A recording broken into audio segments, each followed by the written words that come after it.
A lot of you may ask the same question as I did when I moved from the US to Sweden, or from any part where there is a 110, 115 volt system with 60 hertz to the system with 220, 230 volt, 50 hertz.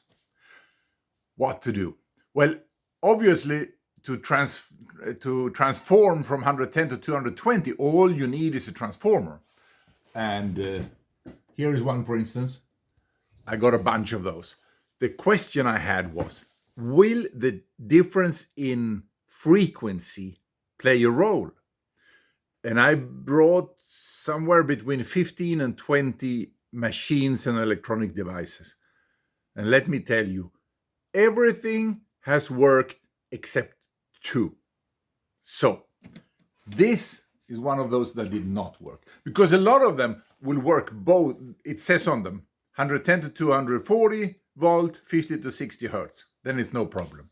Some you have to change the setting. I had some loudspeaker studio monitors I had to do that on, and then they worked. The computer,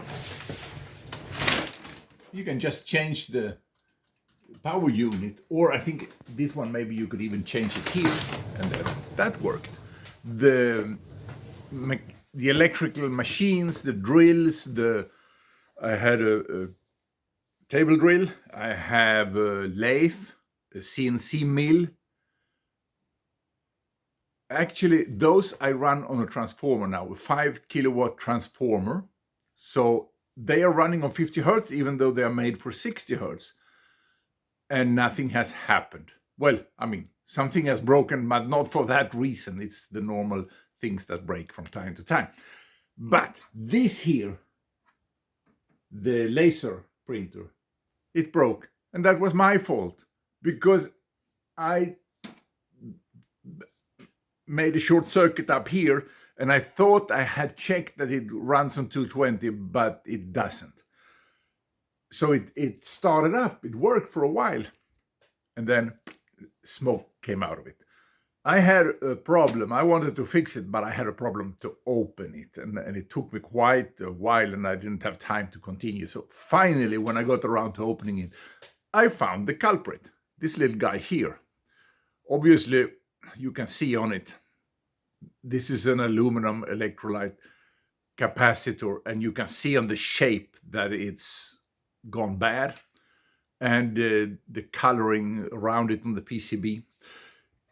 And then I analyzed the electrical circuit, and this one, where the power comes in, the 110 volt comes in, it goes to a rectifier, a bridge rectifier, and this one is the one that equalizes the power, rectifies,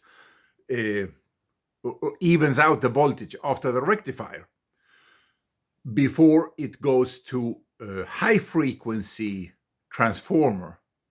So therefore, the only work this has to do is to make sure that the voltage doesn't fall below the lowest limit of regulation on the high frequency transformer that takes it to whatever the printer needs.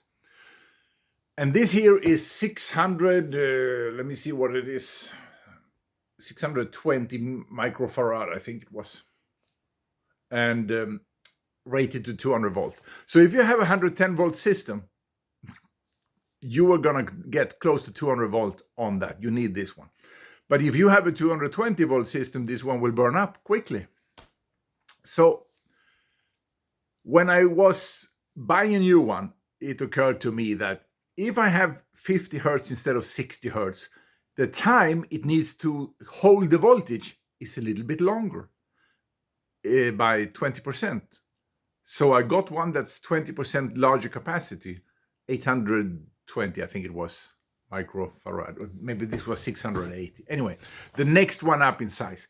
And by luck, there was one with the same dimensions. So I could just put it in, and now this thing is working on 110 volts, obviously. The other thing that stopped working was this TV monitor.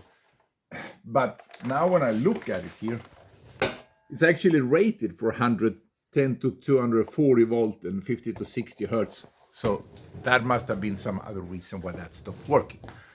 So bottom line is, it would have been completely unnecessary to buy a transformer consisting of an electric motor and a generator to change the frequency. Not necessary. Maybe in some marginal cases a bigger capacitor is needed, but I think this would have worked even if I did not have upscaled this. But now it works perfect. So that's my advice. Get some transformers. I got these different sizes. For small ones, 1 kilowatt, and for the big machines, 5 kilowatt. And they're not expensive. So thank you for watching, and please like and feel free to subscribe. But it's important that you give a like, okay? Thank you.